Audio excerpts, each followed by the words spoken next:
बिस्मिल्लाहिर्रहमानिर्रहीम, अस्सलाम वालेकुम। डिस्कशन का एंड किया था प्रीवियस लेक्चर में हम लोगों ने वेरिएंस एनालिसिस और कॉम्प्रिहेंसिव एग्जांपल हम लोगों ने स्टार्ट करनी। अगर आप लोगों को प्रीवियस लेक्चर याद हो तो प्रीवियस लेक्चर में आप लोग देखें तो एक तो हम लोगों ने मिक्स्ड वेरिएंस की बात की थी, उसमें जो हम लोगों ने न्यू टॉपिक पढ़ा था वो हमारे पास मिक्स्ड वेरिएंस के हवाले से था। फिर हम लोगों ने वर्क बैक कैलकुलेशन सीखी थी कि हम लोगों ने इसको वर्क बैक किस तरह से करना है। और उसके अलावा हम लोगों ने क्या पढ़ा,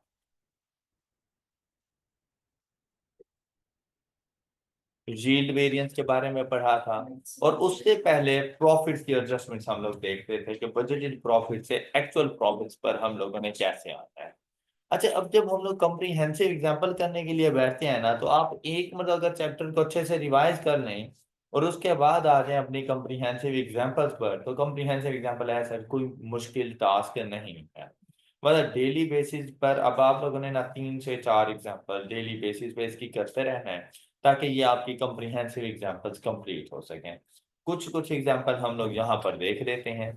अच्छा, क्वेश्चन नंबर एग्जांपल नंबर 1 तो बहुत सिंपल सी है। मैं स्टार्ट करता हूँ एग्जांपल नंबर 24 से, लास्ट वाले एग्जांपल से। ठीक है, तो ये स्टार्ट वाले एग्जांपल बहुत इजी से हैं, ये इंशाल्लाह आप लोग कर लेंगे। हम लोग चलते हैं एग्जाम्पल नंबर 24 से बैक हम लोग आएंगे और 2-3 एग्जाम्पल्स को हम लोग जरा डिस्कस कर लेते हैं। अगर एग्जाम्पल नंबर 24 को देखें, पूरे चैप्टर की जो रिक्वायरमेंट्स वगैरह है ना, वो हर क्वेश्चन के लिए ना तकरीबन सेम सेम ही है। तो ऐसा सिर्फ डाटा थोड़ा बहुत तो डिफरेंस होता है कि डाटा डिफरेंट डिफरेंट अंदाज में आप लोगों को यहाँ पर बताया गया है।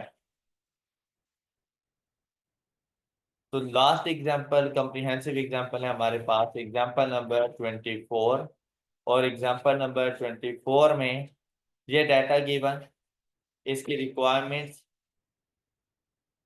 हमारे पास है प्रॉफिट्स को कैलकुलेट करना, ऑपरेटिंग स्टेटमेंट हम लोगों ने बना कर देनी। अच्छा भाई, एग्जामिनर का ये सबसे फेवरेट टॉपिक हो सकता है। एक तो ये है कि ऑपरेटिंग स्टेटमेंट के थ्रू ना हर किस्म के वेरिएंस की कैलकुलेशन हो जाती है। आप कोई ऐसा नहीं है कि वेरिएंस कैलकुलेट ना करो और ऑपरेटिंग स्टेटमेंट बन जाए। तो एक ऑपरेटिंग स्टेटमेंट का क्वेश्चन पूछकर वो आपसे तमाम तर वेरिएंसेस कैलकुलेट करवा सकता है और इसको 10 से 12 नंबर का क्वेश्चन रख ले तो पूरा वेरिएंस एनालिसिस वो चेक कर सकता है, इसलिए ये उसका फेवरेट टॉपिक हो सकता है। अब देखिए, ऑपरेटिंग स्टेटमेंट बनाना हम लोगों ने सीखा था। अब सबसे पहले अब है सिर्फ उस चीज की प्रैक्टिस। तो आप लोग देखें कि डाटा किस तरह से गिवन है। ABC limited produces and markets a single product. The company operates a standard costing system. The standard cost code for the product is as under. Sale price given 600 per unit. Direct material हमारे पास आ रहा है 2.5 kilogram per unit at 50 rupees per kg. 2.5 kilogram per unit at 50 per KG. तो direct material हम लोग use कितना करेंगे, 125। Then direct labour 2 hours per unit 100 rupees per our.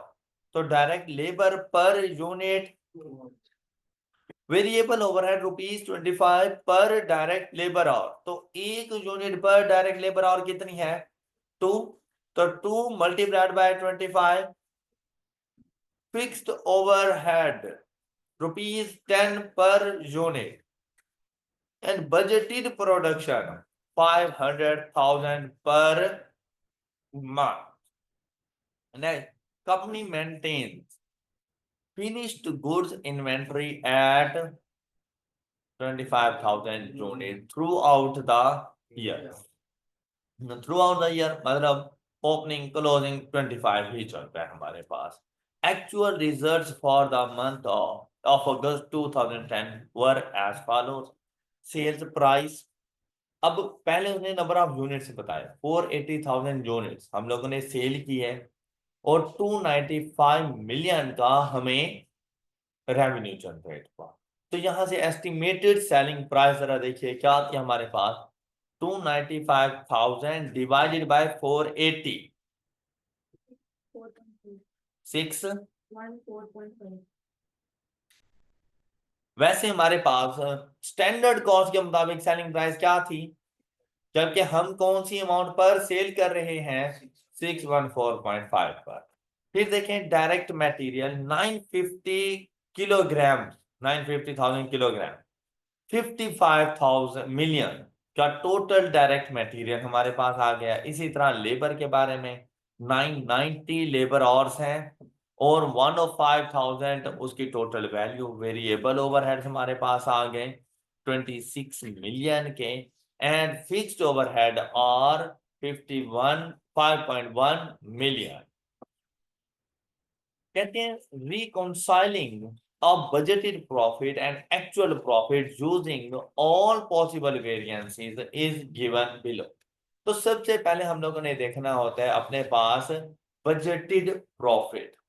अब budgeted profit हमारे पास कैसे आएगा? अब यहाँ पर क्वेश्चन में कहीं नहीं बताया गया कि मार्जिनल है या एब्जॉर्प्शन है, तो हम लोग एब्जॉर्प्शन को कंसीडर कर लें तो फिक्स्ड कॉस्ट भी इसी का पार्ट बन जाए, तो फिक्स्ड कॉस्ट का वेरिएंस भी हमें कैलकुलेट करना पड़ेगा। अब अगर आप लोग देखें हमारे पास टोटल पर यूनिट कॉस्ट क्या आ रही है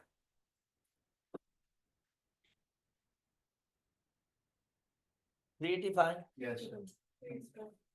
तो प्रॉफिट पर यूनिट हमारे पास कितना आ जाएगा 600 माइनस 385 इज इक्वल टू 215।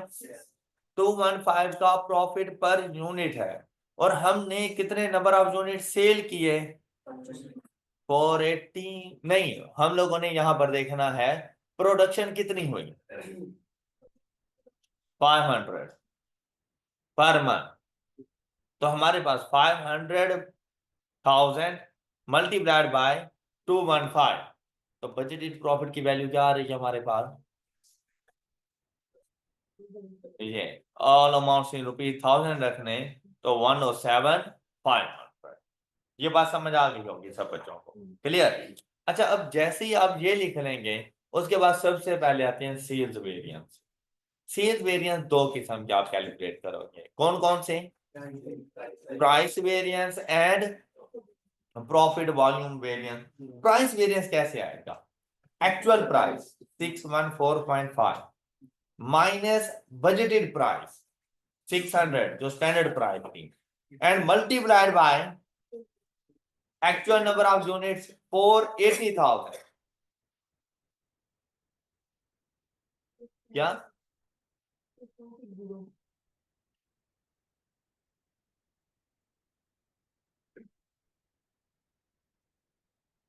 6960 वो ये जो आपने अमाउंट बताई थी 614.5 वो राउंड ऑफ करके थी एग्जैक्ट थी 295,000 डिवाइडेड बाय 480 करो। हाँ, बस इसको एज इट इज रहने देना जो कैलकुलेटर पे है, इसमें से माइनस करो 600, अब मल्टीप्लाई करो 480,000 से एग्जैक्ट 7,000, तो वो जस्ट राउंडिंग ऑफ का डिफरेंस आ रहा था। Okay okay. अच्छा, अब जब हम लोग बात करेंगे सेल्स प्रॉफिट वॉल्यूम वेरिएंस की, तो हमारे पास देखें वॉल्यूम वेरिएंस, तो सबसे पहले तो आप ये देखो ना कि एक्चुअल हम लोग जा रहे हैं 480 पर 480,000, जबकि बजटेड थे 500,000, तो यहां से पता चल गया एडवर्स है।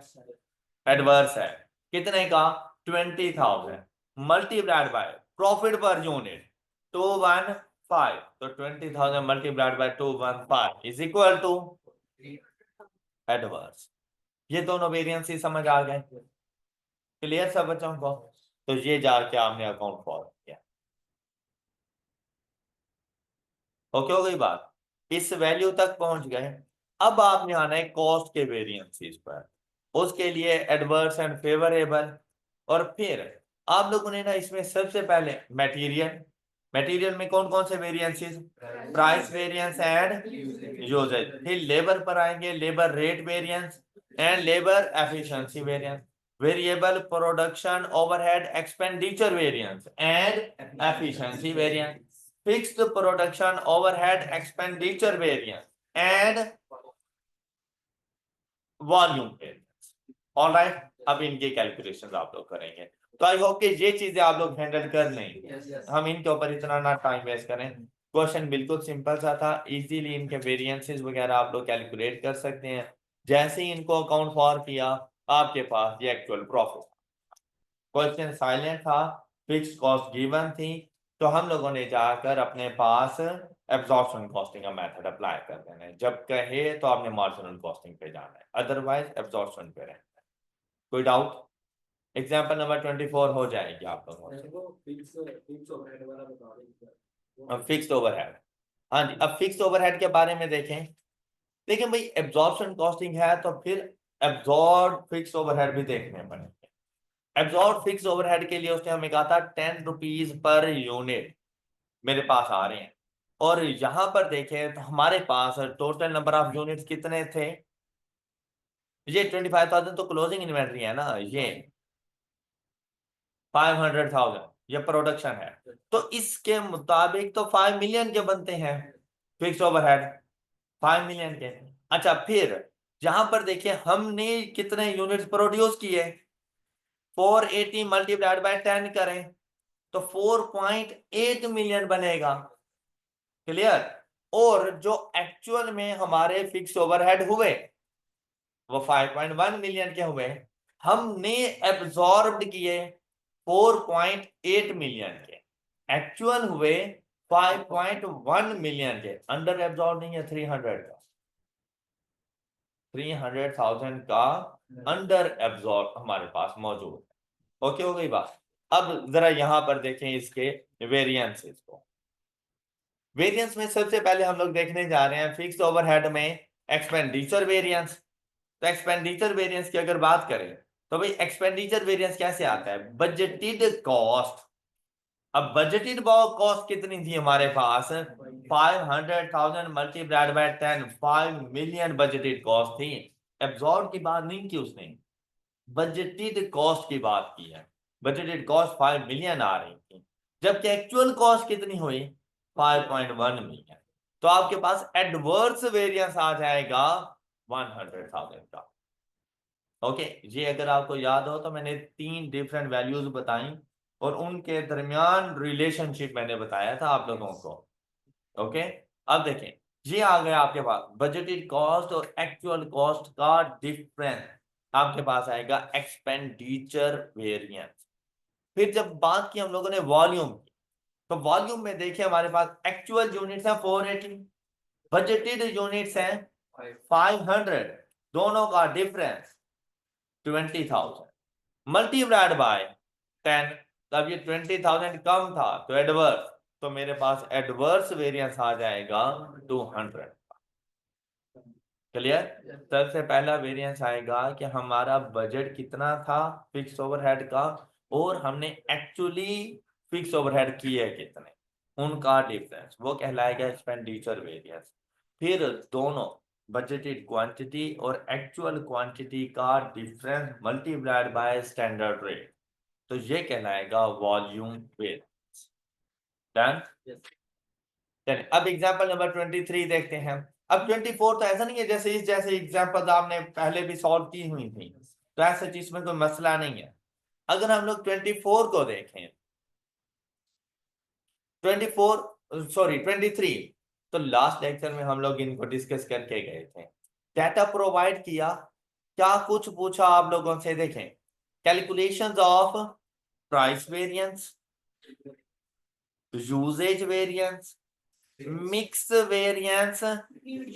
तो मिक्स एंड यील्ड वेरिएंस किसके बारे में होता है? मटेरियल के बारे में।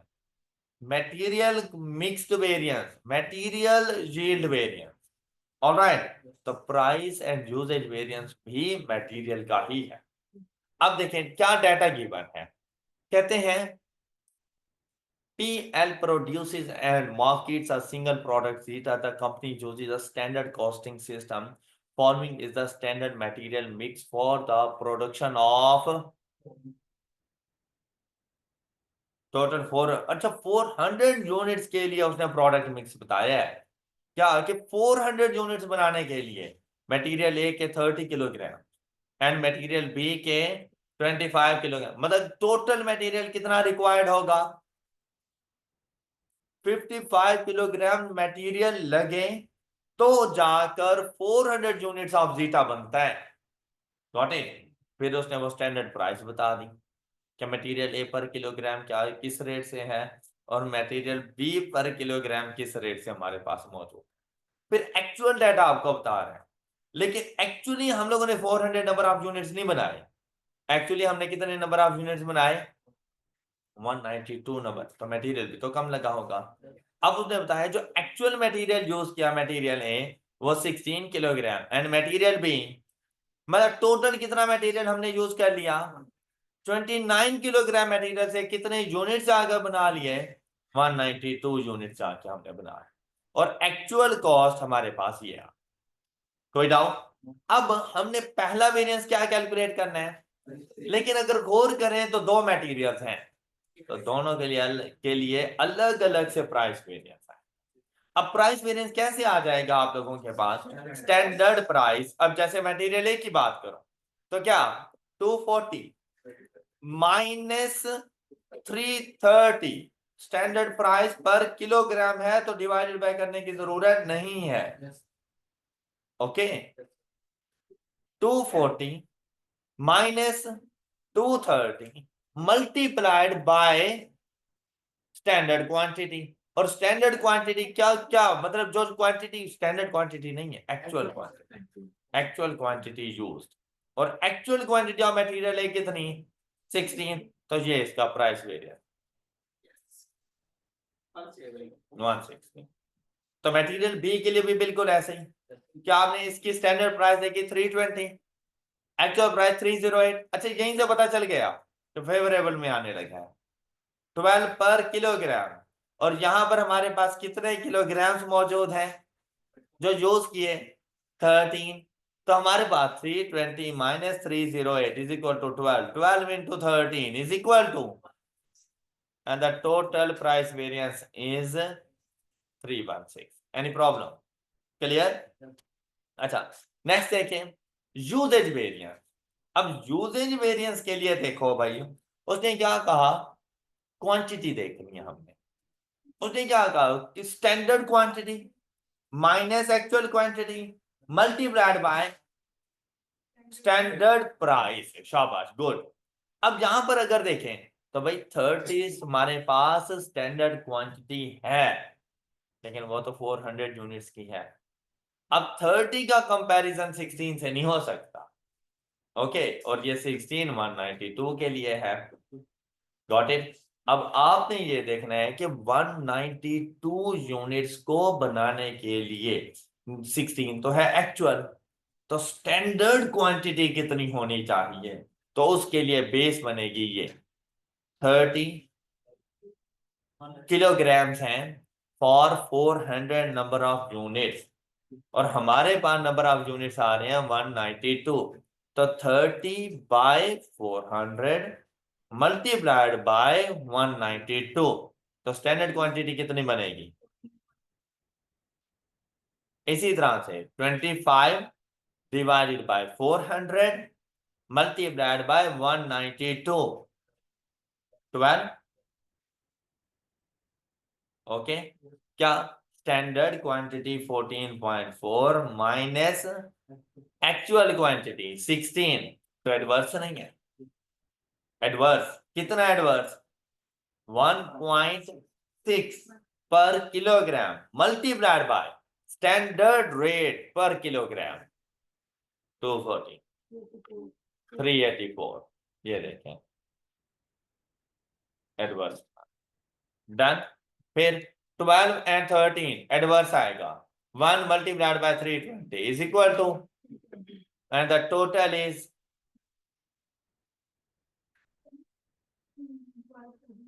हमारे पास जो क्वांटिटी है ना, एक्चुअल क्वांटिटी तो आ गई, लेकिन ये जो क्वांटिटी है ये है फॉर, तो आप कभी भी 30 और 20 के साथ कंपैरिजन नहीं कर सकते, क्योंकि ये जो स्टैंडर्ड क्वांटिटीज है ना, ये 192 यूनिट्स के लिए नहीं है। ये कितने यूनिट्स के लिए हमारे पास, तो कंपैरिजन नहीं हो सकता। तो आपने ऑन स्टैंडर्ड ये देखना है कि अगर मैंने 192 नंबर ऑफ यूनिट्स बनाने हो तो स्टैंडर्ड को बेस बनाकर मेरे पास कितना मटेरियल होना चाहिए। तो इसके लिए हम लोगों ने प्रोपोर्शनेट बेसिस जैसे होते हैं वैसे लेके चले कि 30 किलोग्राम चाहिए फॉर 400 यूनिट्स। तो डिवाइडेड बाय यूनिट्स क्या, तो ऐसा नहीं है जैसे पर यूनिट मटेरियल की क्वांटिटी आ जाएगी और मुझे चाहिए 192 यूनिट्स के लिए, तो मल्टीप्लाइड बाय 192। तो ये आंसर आएगा 14.4 के मटेरियल ए 192 यूनिट्स के लिए 14.4 स्टैंडर्ड होना चाहिए।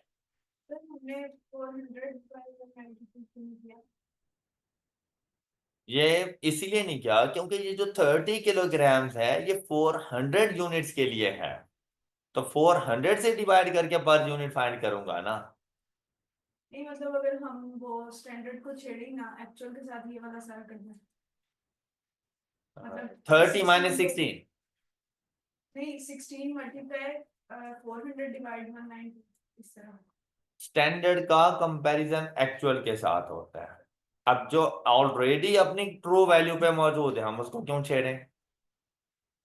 तो स्टैंडर्ड अपनी ट्रू वैल्यू पे नहीं है, इसको कन्वर्ट करेंगे एक्चुअल के मुताबिक। स्टैंडर्ड को कन्वर्ट करना है एक्चुअल के मुताबिक, एक्चुअल को नहीं कन्वर्ट करना स्टैंडर्ड के मुताबिक, उसको एज इट इज रहने दो एक्चुअल को। इसके मुताबिक स्टैंडर्ड देखो कितना बनता है। ओके, मतलब आप आपको अगर हम लोग स्टैंडर्ड बना दें कि भाई आपके मार्क्स 70% होने चाहिए। ओके, 70% मीन दैट अगर 100 नंबर का टेस्ट है तो 70 होने चाहिए। मैंने आपसे टेस्ट ले लिया 40 मार्क्स का और 40 मार्क्स में आपके रिजल्ट आ गए 25। अब एक ऑप्शन ये है कि आप 25 मार्क्स की परसेंटेज फाइंड करें अकॉर्डिंग टू 40 और उसके परसेंटेज का कंपैरिजन कर लें। दूसरा ऑप्शन क्या है कि आप ये देखें कि अगर 70% है तो 40 का 70 कितना बनता है। तो 40 का 70 कितना बनता है 28। आपके 25 है, स्टैंडर्ड के मुताबिक नहीं है। तो हम यहाँ पे यही कुछ कर रहे हैं कि आपने इसको स्टैंडर्ड के मुताबिक कन्वर्ट कर, स्टैंडर्ड को एक्चुअल के मुताबिक कन्वर्ट करो कि 192 यूनिट्स के लिए कितना मटेरियल रिक्वायर्ड है। Okay, next one is mix variance. अब मिक्स वेरिएंस हमारे पास कैसे आता है, इसके लिए देखें भाई, सबसे पहली चीज कि आप ये देखो एक्चुअल आप लोगों ने मटेरियल मिक्स कितना किया। अब इसके लिए आप लोगों ने पढ़ा था कि भाई एक तो मटेरियल एक से ज्यादा होना चाहिए, दूसरा सब्स्टिट्यूट होना चाहिए, तब मटेरियल मिक्स वेरिएंस आ सकता है। तो आप लोग अगर देखें तो एक्चुअली हमने ये यूज किया तो 29 किलोग्राम का मटेरियल लेते हैं। अब अगर आप गौर करें तो 29 किलोग्राम का मटेरियल यूज करके हम कितने नंबर ऑफ यूनिट बना रहे हैं 192 नंबर ऑफ यूनिट्स बना रहे हैं। जबकि अगर आप लोग 400 को देखें तो 400 के लिए हमें 55 किलोग्राम का मटेरियल चाहिए था। उसमें से मटेरियल ए कितना था, मटेरियल ए कितना था 30। और अब अगर हम इसको देखें out of 55 material A is 30 और यहां पर कितना है हमारे पास 16। तो अब आप आए यहां पर, ये है आपके पास स्टैंडर्ड मिक्स, कहते हैं 55 में से 30 मटेरियल ए है। तो टोटल आपके पास इन एक्चुअल मटेरियल कितना लग रहा है 29। ये देखें ना, तो 29 में से कितने मटेरियल होना चाहिए था, उसके लिए हम लोग बेस बनाएंगे 30/55। मतलब जो परसेंटेज इसकी है वही परसेंटेज इसकी होनी चाहिए। मेरी बात समझ आई है। देखिए 30/55 कितने परसेंट बनता है,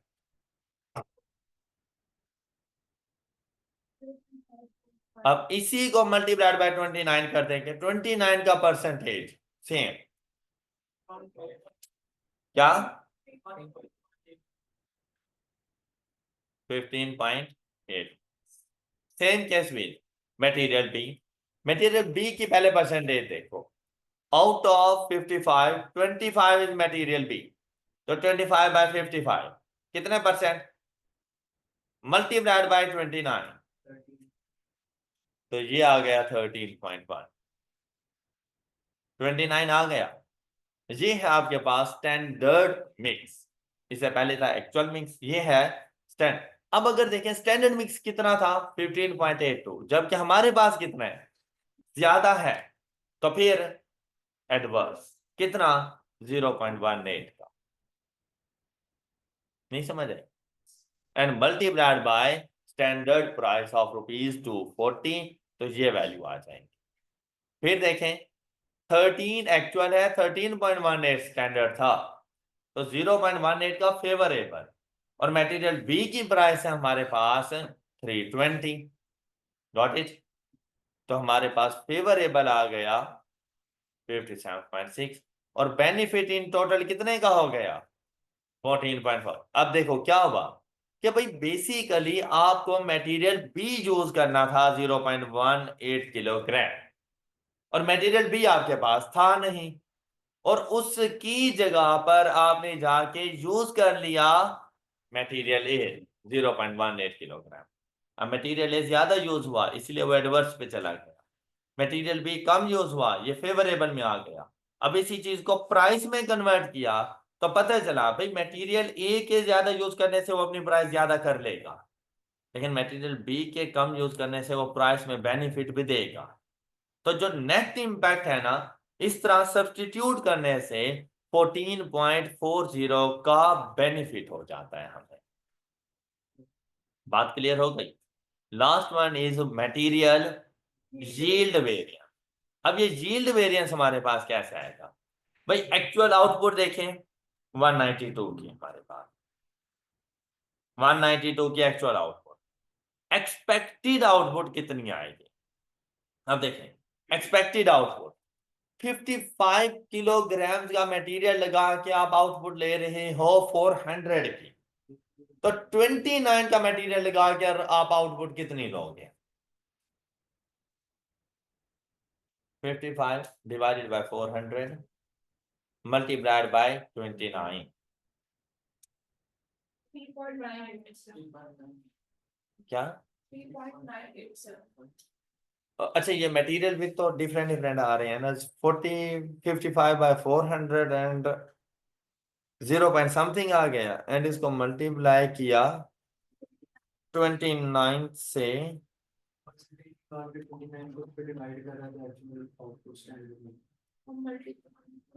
एक्सपेक्टेड आउटपुट फिर यही नहीं आ जाती,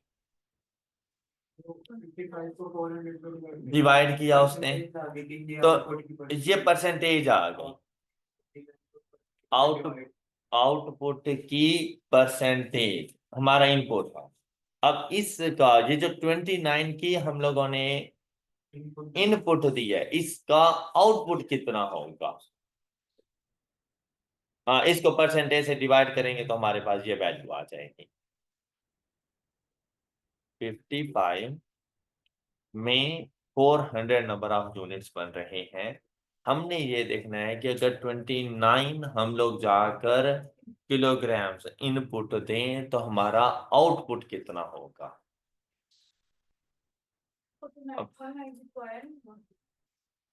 नहीं नहीं ये तो एक्चुअल है ना, एक्सपेक्टेड आउटपुट 192 एक्चुअल आ गए हैं, एक्सपेक्टेड आउटपुट कितनी आएगी। अब ये हमारे पास मौजूद है इन किलोग्राम्स, तो देखें 400 डिवाइडेड बाय 55 मल्टीप्लाइड बाय 29 से आंसर नहीं आता, नहीं नहीं नहीं, 400 multiplied by 29 to 10 point something,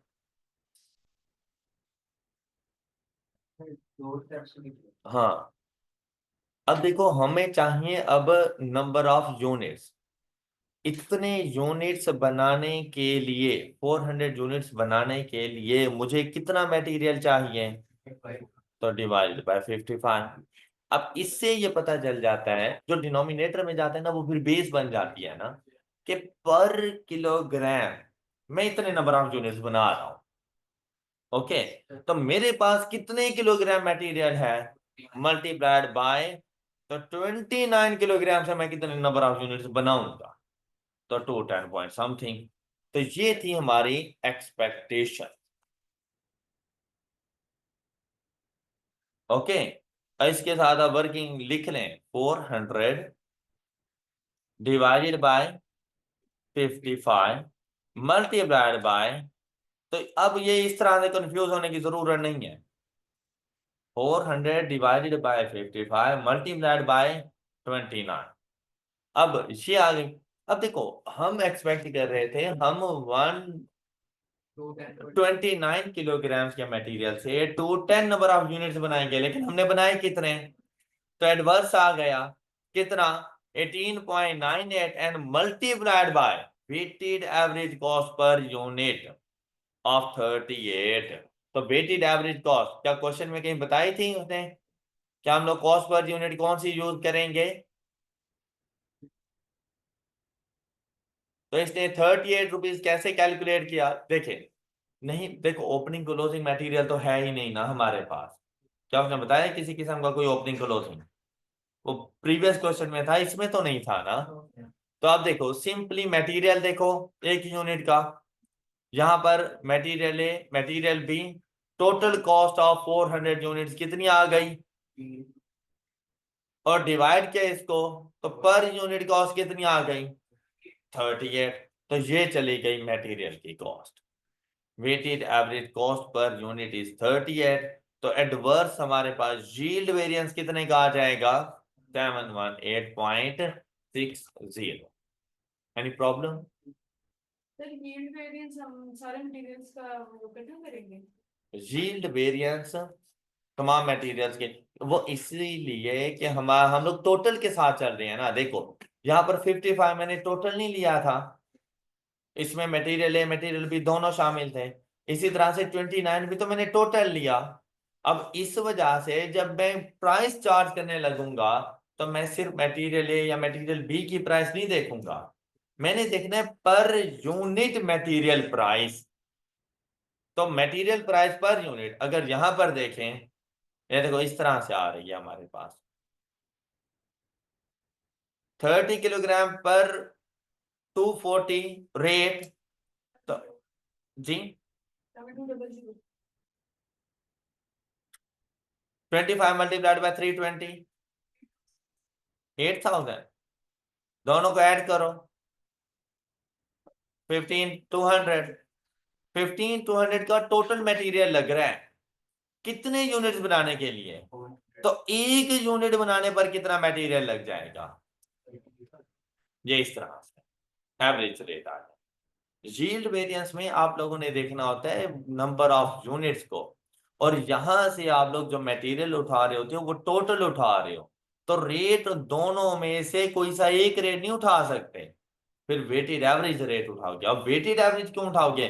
क्योंकि दोनों का जो प्रोडक्ट मिक्स है वो डिफरेंट है, तो इस पर अरिथमेटिक में नहीं अप्लाई हो सकता, वेटेड एवरेज अप्लाई होगा। ओके, आई होप के बात समझ आ गई है सब बच्चों को। चलें अब आ जाए एग्जाम्पल नंबर 22।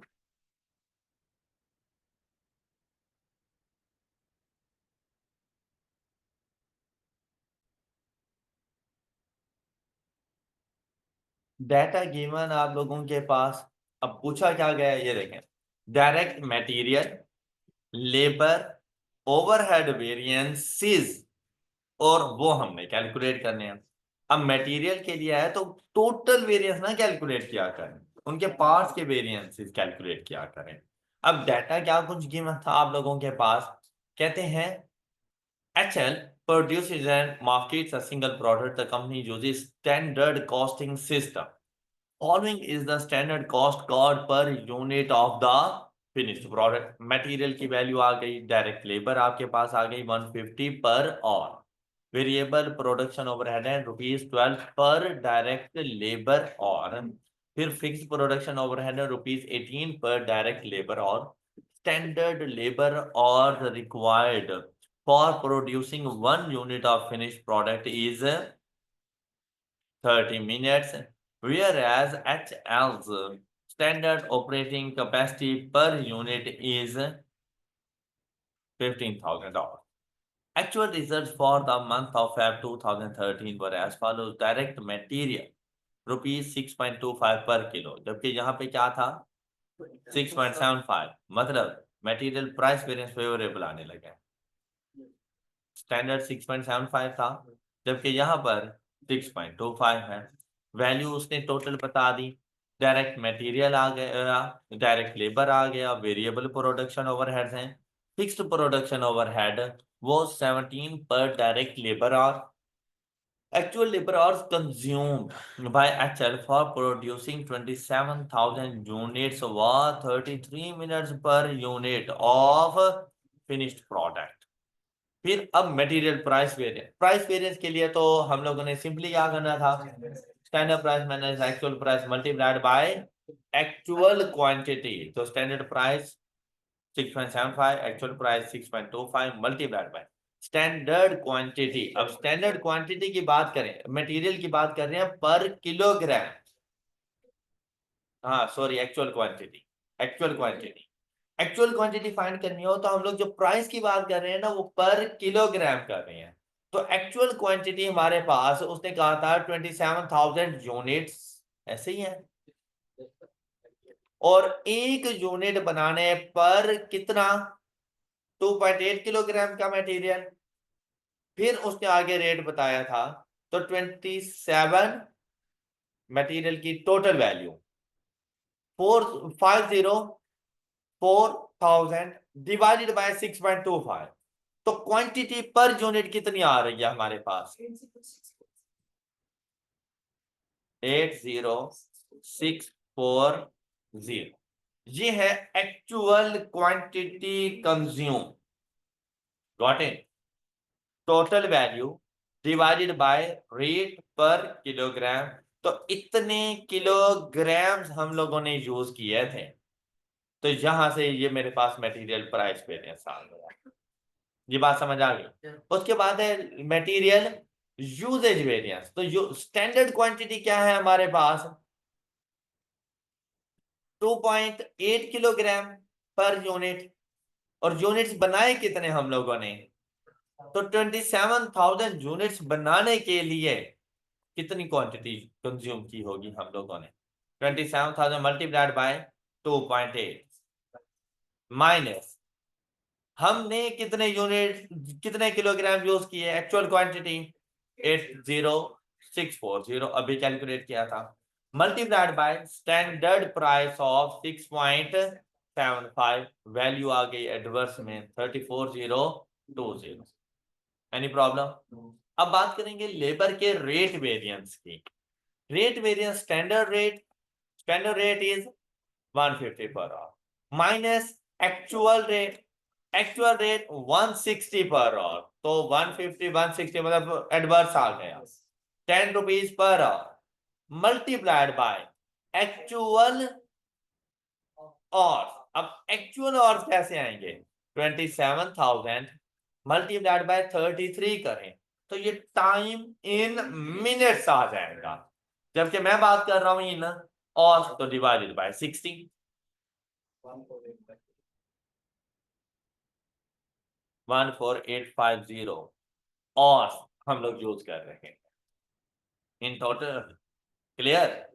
तो वैल्यू आ गई एडवर्स में 148.5। अब अगर एफिशिएंसी की बात करें, एफिशिएंसी, तो भाई एफिशिएंसी के लिए आपने ये देखना है कि एक्चुअल नंबर ऑफ यूनिट्स को बनाने के लिए ऑन स्टैंडर्ड कितना टाइम चाहिए, 27,000 multiplied by 30 minutes divided by 60, कितने मिनट्स चाहिए,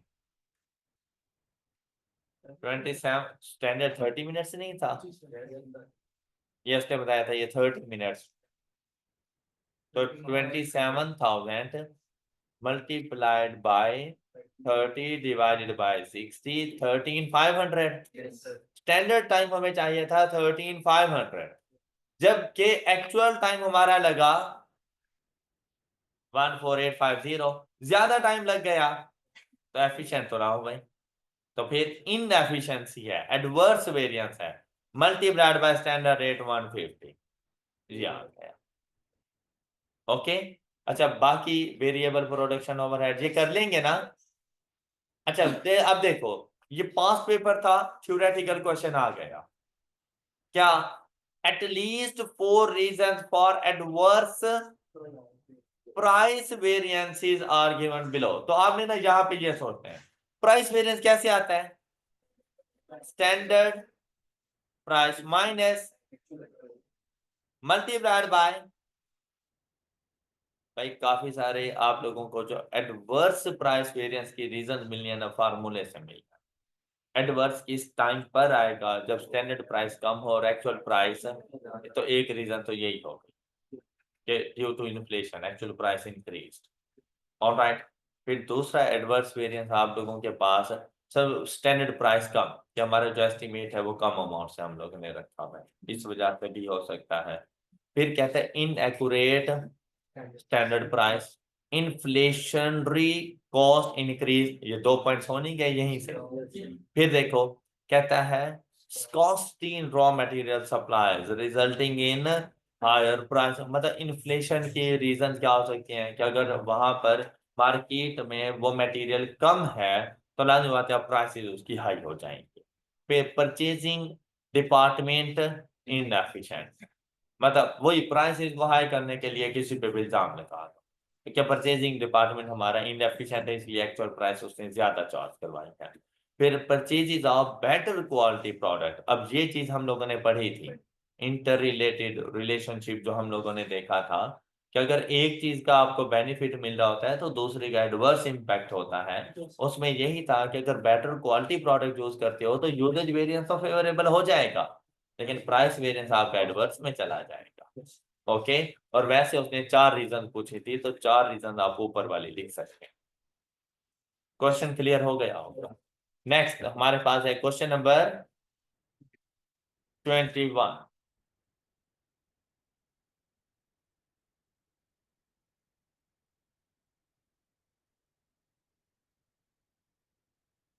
हाँ जी, क्वेश्चन नंबर 21 में ना कुछ पोर्शन आ रहे हैं हमारे पास प्रोसेस कॉस्टिंग का। प्रोसेस कॉस्टिंग जिस तरह से हम लोगों ने की थी वैसे क्वेश्चन बहुत इजी था, लेकिन प्रोसेस कॉस्टिंग के साथ मिक्स होकर ये क्वेश्चन आ गया। तो अब देखिए इसका जो डाटा हमारे पास गिवन है, कहते हैं SPL manufacture and sells a single product zeta, the product passes through 2 processes before transferring to warehouse for sale. Following data pertains to process 1 for the month of August 2020. कहते हैं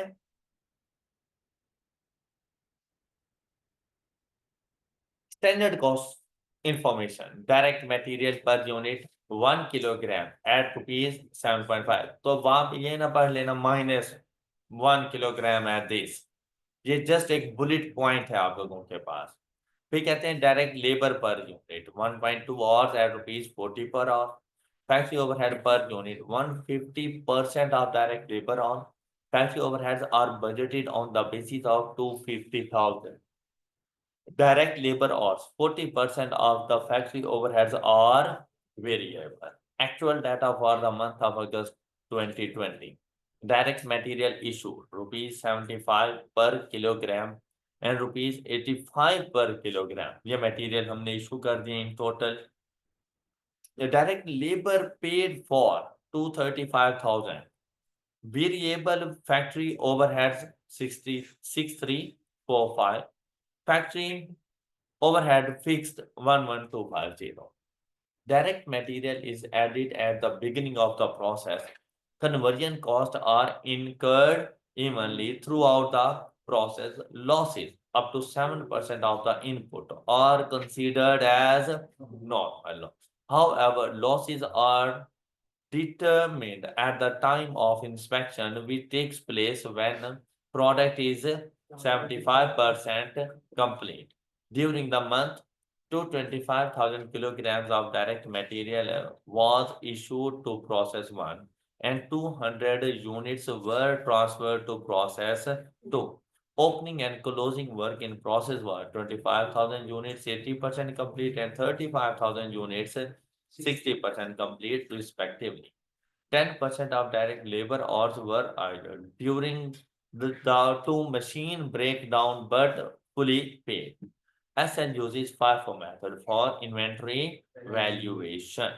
कहते हैं computation. अब देखें, बड़ा एक अच्छा सा क्वेश्चन को पढ़ते ऐसा लग रहा है जैसे प्रोसेस अकाउंटिंग का ही क्वेश्चन हो। हकीकत सी बात है, लग भी ऐसे ही रहा है कि सारा प्रोसेस अकाउंट उठा कर दे दिया। देखिए भाई, आपके लिए क्या प्रोसेस अकाउंट फाइंड करना कोई मुश्किल चीज थी? अब देखें, सबसे पहली चीज क्या आ रही है, कहते हैं computation of following variances for the month of अगस्त 2020। अब वेरिएंस को हमने कैलकुलेट करना है। कौन कौन से variances? Material price and usage rate, labour efficiency and idle time variance, rate efficiency and idle time, variable factory overhead expenditure and efficiency, fixed overhead expenditure and what। अब इसकी कैलकुलेशन हमारे पास कैसे होती है? अब देखिए, सबसे पहले आ रहा था material price and usage variance. Material एक ही मटेरियल था। प्राइस वेरिएंस के लिए हमें पता है standard price minus actual price and multiplied by actual quantity. अब स्टैंडर्ड प्राइस की बात करें तो हमारे पास स्टैंडर्ड प्राइस क्या आ रही थी? 75। Standard price 1 into 75 is equal to, जबकि एक्चुअल प्राइस हमारे पास क्या आ रही थी? हाँ जी, एक्चुअल प्राइस 6750 फॉर 75 पर किलोग्राम एंड 11475 पर 85 पर किलोग्राम। तो देखिए कितने किलोग्राम इशू किए होंगे हम लोगों ने? 6750 डिवाइडेड बाय 75, 90, बस। अच्छा, बेसिकली 90,000 है। ऑल अमाउंट इन रुपीज 1000 है ना? अच्छा, 11475, 135,000 इन किलोग्राम। All right. अच्छा, अब टोटल मटेरियल इशू बताएं कितने रुपीस? 18,225। और कितने kilograms? 91 2 to 5, 18225 divided by 2 to 5,000। बस एंड पे 1000 ना लगाएं, 2 to 5 कर दें। 18,225 डिवाइडेड बाय 225, ये 81 ऐसे आया। एक्चुअल प्राइस 75 गिवन थी, एक्चुअल प्राइस पर यूनिट पर किलोग्राम हमने फाइंड किया। मेरी बात समझ आई है? सबसे पहले देखो, टोटल मटेरियल की प्राइस तो गिवन थी, लेकिन रेट ना दो डिफरेंट रेट्स थे। अब उनमें से हम लोगों ने वेटेड एवरेज फाइंड कर लेनी है। तो मैंने पहले ये कैलकुलेट किया कि भाई कितने किलोग्राम यूज हो रहे हैं, तो kilogram value divided by rate किया तो किलोग्राम्स का आइडिया हो गया। फिर टोटल मटेरियल की कॉस्ट को टोटल किलो, क्योंकि मटेरियल तो एक ही है ना हमारे पास, मटेरियल ए बी सी नहीं है, मटेरियल एक है। लेकिन उन्होंने कहा कि जो पहले हमने इशू किया वो एट द रेट ऑफ 75 और दूसरा जो इशू किया एट द रेट ऑफ 85। अभी मैं एक्चुअल प्राइस कौन सी लूं वेरिएंस की कैलकुलेशन के लिए? तो मैं वेटेड एवरेज फाइंड करूंगा जी। इसको दो बार नहीं कर सकते, इसको दो बार नहीं करना। ओके होगी बात? फिर नंबर ऑफ यूनिट्स कितने लेंगे, एक्चुअल क्वांटिटी कौन सी लेंगे? अब ये 85 तो आपको समझ आ गया ना, 81 ये तो समझ आ गया। अब मल्टीप्लाइड बाय, अब देखें एक्चुअल क्वांटिटी, तो एक्चुअल क्वांटिटी भी तो हमने फाइंड कर लिया 225,000 किलोग्राम। ओके, तो ये हमारे पास आ गया है मटेरियल प्राइस वेरिएंस एडवर्स। अब अगर यूजेज वेरिएंस की बात करें तो फिर स्टैंडर्ड क्वांटिटी माइनस, अब एक्चुअल क्वांटिटी तो याद 225 तो अभी फाइंड की, लेकिन अगर स्टैंडर्ड क्वांटिटी की बात करें तो स्टैंडर्ड क्वांटिटी कैसे आएगी हमारे पास? डाटा क्या किया था, डायरेक्ट मटेरियल 1 किलोग्राम चाहिए, ऐसे ही है ना, 1 किलोग्राम चाहिए एक यूनिट के लिए। लेकिन उसके साथ उन्होंने कुछ आपको बताया हुआ था कि इसमें हमारे पास 7% ऑफ इनपुट हमारे पास लॉस है। ऑलराइट, हमने टोटल प्रोडक्शन की कितनी, इंस्पेक्शन में टेक्स प्लेस। अच्छा, ये फिर जो इंस्पेक्शन वगैरह भी हम लोग कर रहे हैं तो वो कब कर रहे हैं, 75% कंप्लीट होने पर कर रहे हैं। तो अब आपको जाकर अपना जरा प्रोसेस अकाउंट बनाना पड़ेगा, वहां पर जाके कैलकुलेशंस करनी पड़ेंगी, फिर आपको पता चलेगा कि मटेरियल का इनपुट आप कितना कर रहे हैं। गॉट इट, कि स्टैंडर्ड क्वांटिटी आपके मुताबिक कितनी होनी चाहिए। During the month 225 kilogram direct material was issued. अब देखो हमने तो यहां से वैसे कैलकुलेट कर लिया था 225, लेकिन यहां पर उसने खुद भी बता दिया कि 225 हम लोगों ने इशू किया, process 1 and 200 units were transfer to process, और ये प्रोसेस 1 के एंड पर टोटल जो नंबर ऑफ यूनिट्स बनाए वो हमने 200 यूनिट्स बनाए। ओपनिंग क्लोजिंग हमें बता दिया प्रोसेस का 25,000 एंड 35,000। आगे डायरेक्ट लेबर की बात है। अब जरा इसकी वर्किंग चेक करो,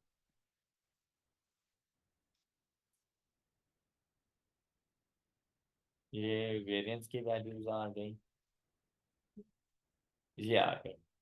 सबसे पहले opening, opening work in process जो क्वांटिटी थी 25,000 की है, उसके लिए उसने बताया 80% कन्वर्जन है। ओके, फिर मटेरियल एडिड टू 25,000, ये जो इशू हम लोगों ने किया हुआ था वो मटेरियल ऐड किया हम लोगों ने, टोटल 250 की हो गई। Unit transfer to warehouse, अब ये क्वेश्चन में उसने बता दिया कि हमने वेयर हाउस को 200 नंबर ऑफ यूनिट ट्रांसफर किए थे, उनमें से अब कुछ एक्स्ट्रा थे इसके अलावा। Closing work in process 60% convenience 35,000 के हिसाब से थी, तो मटेरियल फ्रॉम द बिगिनिंग हमारे पास आ रहा था तो वो 35,000 के साथ आ जाएगा, लेकिन जो कन्वर्जन कॉस्ट है वो 35,000 के 60% के इक्वल आ जाएगी। फिर इस पर नॉर्मल लॉस हो जाता है। अब नॉर्मल लॉस के लिए वो आपको बता रहा है कि टोटल 225,000 है, उसमें से क्लोजिंग 35,000 उसने माइनस कर दिया, बाकी सारा फिनिश्ड में गया होगा ना, तो बाकी जो गया 190,000 मल्टीप्लाइड बाय 7%, उसने उसका वो आपको बता दिया कि ये मेरे पास नॉर्मल लॉस की वैल्यू है। तो टोटल हमारे पास यहाँ पे बन रहा था 250, हमारे पास यहाँ से उसने जब बैलेंसिंग वैल्यू देखी तो ये आपके पास आ गया आपका एबनॉर्मल लॉस। ये बात समझ आई आप लोगों को, प्रोसेस अकाउंट के थ्रू भी देख सकते हैं।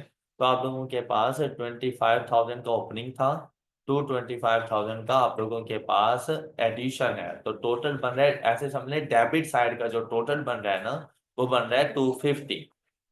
ओके, जब क्रेडिट साइड पे जाएंगे ना प्रोसेस अकाउंट के क्रेडिट साइड पर, तो क्वेश्चन में एक डाटा गिवन है कि जो आपने ट्रांसफर किए हैं वो है 200, क्लोजिंग जब जाके रखोगे तो वो आप लोगों के पास आ जाएगा 35 का, 35 यूनिट क्लोजिंग जाके रखोगे। अब बैलेंसिंग वैल्यू बेसिकली आपके पास बन रही है 15,000।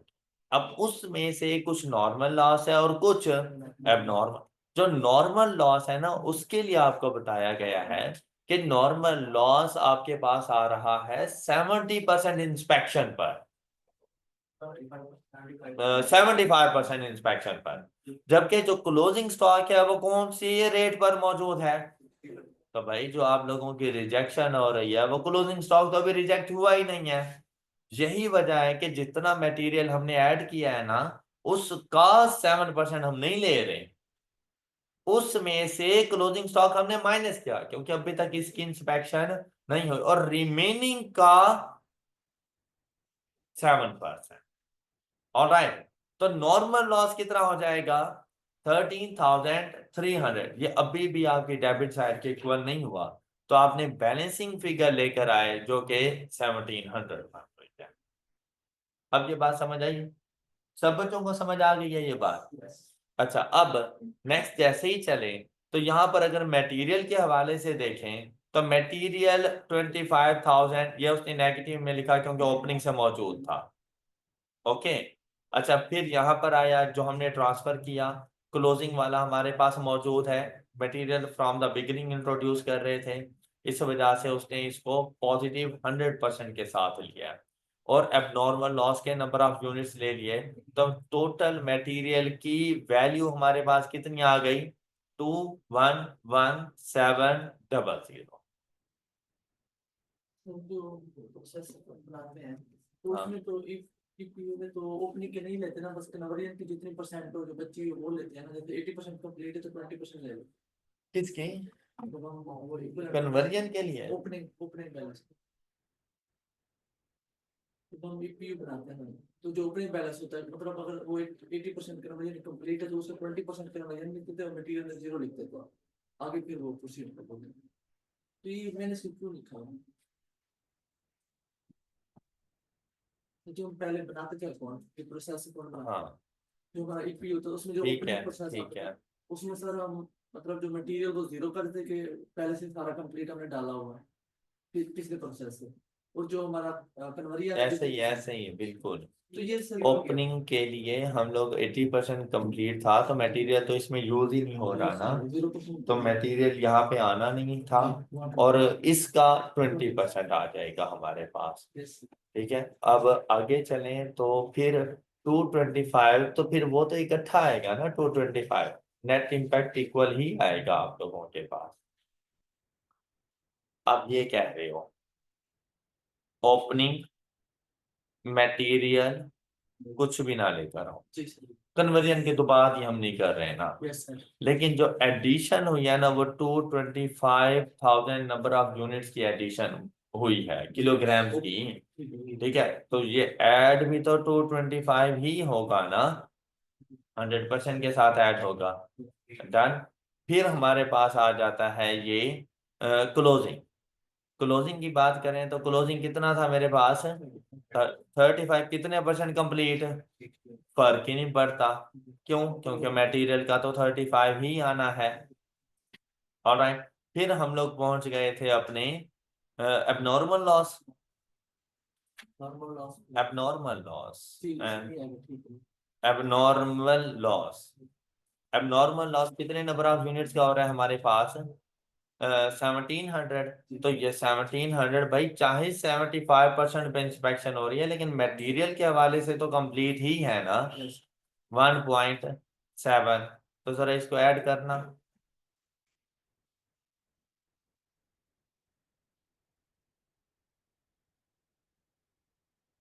नहीं, ये तो ज्यादा हो जाएगा ना। कितना? 261.7।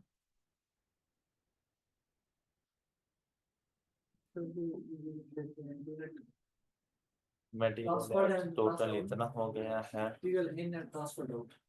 मतलब जो हम सर इन में और ट्रांसफर होते हैं हाँ, उसमें से मतलब ओपनिंग लेस करके नहीं लिखते हम, जो यूनिट ट्रांसफर ये वाला क्लोजिंग यूनिट ट्रांसफर्ड, हाँ ठीक है, यूनिट ट्रांसफर्ड उसमें से 200 के यूनिट ट्रांसफर हुए हैं ना, उसके ये होता है कि जो हमने मतलब इनपुट किया है ना सर उसके ट्रांसफर लिखे होता है, और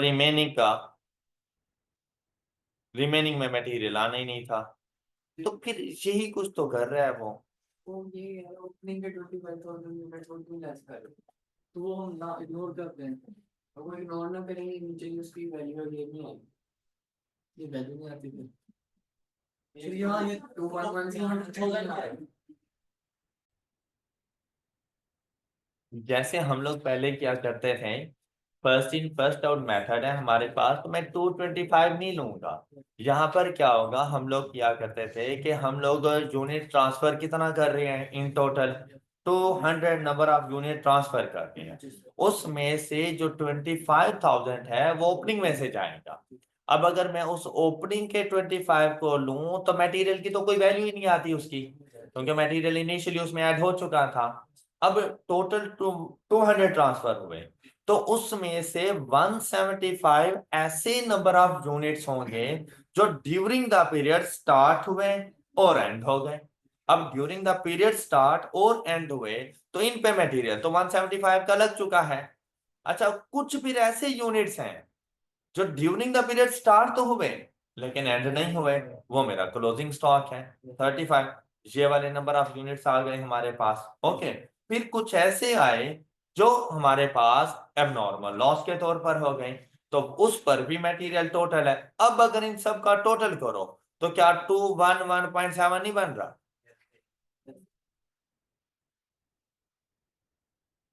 वो मेथड इस तरह से है हमारे पास। पहले ओपनिंग वाले ट्रांसफर करो तो उसमें मटेरियल नहीं है, उसमें सिर्फ कन्वर्जन कॉस्ट का जो रिमेनिंग पोर्शन आएगा 20% सिर्फ वो जाके लिख दें। ओके, और ओपनिंग का मटेरियल ये मेरे पास 5 आ जाएगा, ये इस तरह से 5 जाके लिखेंगे, ये 175 हो जाएगा। ठीक है, क्लोजिंग 35 ये और 60, 35 का 60 इज इक्वल टू 7 21। हाँ जी 21। और इसका एबनॉर्मल लॉस की कैलकुलेशन हुई थी 75% पे। 75 तो 1700 का 75% 1275। तो अब जरा इसको भी ऐड करें तो आपके सेम इस मेथड के इक्वल आ जाता है 202.275। अब क्लियर हो गए? अब कोई प्रॉब्लम?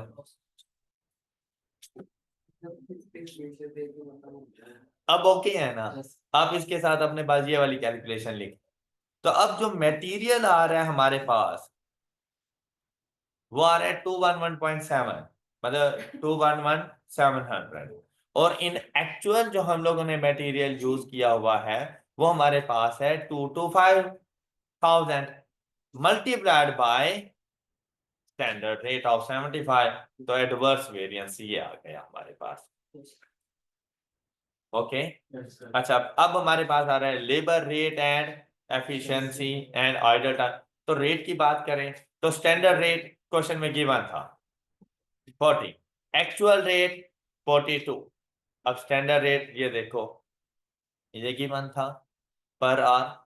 यहां से देखो 235,000 और टोटल 9870, तो 9870 डिवाइडेड बाय 235, यहां से पता चला कि रेट 42 है, ये एक्चुअल रेट है। तो 40 and 42 and multiplied by actual hours, और एक्चुअल आवर्स वर्क कितने आ जाएंगे ये देखो, ये पता चल गया यहां से 235, ये रेट वेरिएंस आ गया। कोई प्रॉब्लम? फिर अगर एफिशिएंसी वेरिएंस की बात करें, standard hours minus actual hours multiplied by, अब एक्चुअल आवर्स का पता चल गया था,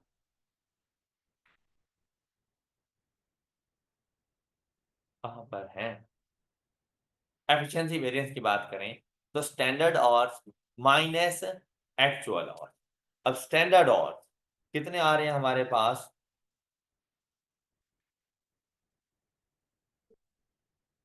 242,730।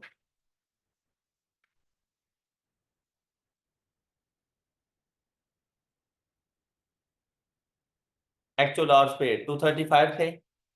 हाँ, अब क्लोजिंग स्टॉक आ रहा था ना हमारे पास, और उसमें हमारे पास कन्वर्जन कॉस्ट की कुछ परसेंटेजेस वगैरह मौजूद थी। तो एक्चुअल आवर्स वर्क 235,000 है, लेकिन उसमें से मल्टीप्लाइड बाय 0.9, क्योंकि इसमें 10% आइडल टाइम था। उसने बताया था ना 10% आइडल टाइम है। तो जैसे ही इसको इस तरह सॉल्व किया तो ये वाली वैल्यू आपके पास आ जाती है। फिर देखें आइडल टाइम इसमें से कितना होगा, दोनों का डिफरेंस, ये आपके पास इसका आइडल टाइम आ गया। फिर स्टैंडर्ड और अलाउड 20, ये वर्किंग वन में से जो स्टैंडर्ड और अलाउड हमारे पास आए थे 202 275, ये स्टैंडर्ड आवर्स हैं। इक्विवेलेंट प्रोडक्शन यूनिट मटेरियल के लिए भी तो स्टैंडर्ड मटेरियल हम लोगों ने 211,700 लिया था ना, तो स्टैंडर्ड आवर्स कन्वर्जन कॉस्ट में से आएंगे 202 275 मल्टीप्लाइड बाय 1.2 जो स्टैंडर्ड रेट उसने गिवन था, ये वैल्यू आ गई हमारे पास। तो एक्चुअल आवर्स कितने बनेंगे हमारे पास 42, actual rate 42 and standard rate 40, ये तो हमने पहले ही कैलकुलेट कर दिया है। आपको इस चीज की समझ आई है? देखिए कि जब हमने एक्चुअल टाइम लेना है ना, एक्चुअल लॉस, तो उसमें आइडल टाइम भी शामिल था, उसने बताया। तो 235,000 का 90%। तो आइडल टाइम शामिल करें तो ये टोटल आइडल टाइम अगर इसमें से निकाल दें, क्योंकि 235,000 के लिए तो हमने पे किया था ना, काम उतनी देर नहीं हुआ। तो एक्चुअल और वर्क अगर हम लोग देखें तो वो 211,500 आता है। क्लियर?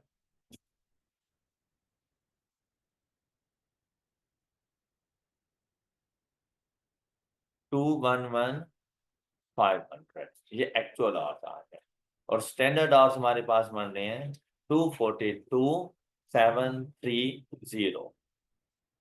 ये बात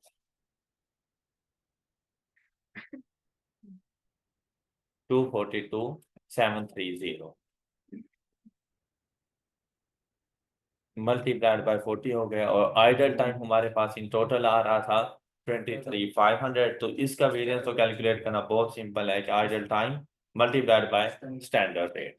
तो ये आप बाकी ये वाले हो जाएंगे। ओके। अच्छा, अब ये कौन सा क्वेश्चन हम लोगों ने सॉल्व किया था? Example number 21। अच्छा, इसी तरह से अगर इससे ऊपर आप लोग देखें, जैसे एब्जॉर्प्शन कॉस्टिंग, मार्जिनल कॉस्टिंग कहते हैं, comments on the difference between overheads variable under marginal and absorption costing. तो ये सॉल्यूशंस आपने यहाँ से जरूर पढ़ने हैं, किन केस आपके एग्जाम में आ गए तो आपको ये सॉल्व करना आते हो। डेली बेसिस पे 2 से 3 क्वेश्चन आप लोगों ने वेरिएंस एनालिसिस पे करने हैं। ओके। और इन केस कोई इशू वगैरह आता है तो वो फिर हम लोग डिस्कस कर लिया करेंगे आफ्टर क्लास। और नेक्स्ट इंशाल्लाह हम लोग टारगेट कॉस्टिंग स्टार्ट करेंगे। अपने नेक्स्ट लेक्चर में टारगेट कॉस्टिंग करेंगे। वेरिएंस एनालिसिस के एग्जांपल्स अच्छी खासी हैं, तो डेली बेसिस पे 2 से 3 एग्जांपल्स आप लोग देख लिया करें। किसी किस्म का कोई प्रॉब्लम आता है तो मेरे साथ आके डिस्कस कर लिया करें। ओके, अपना बहुत सा ख्याल रखिएगा। नेक्स्ट लेक्चर में मिलते हैं। अल्लाह हाफिज।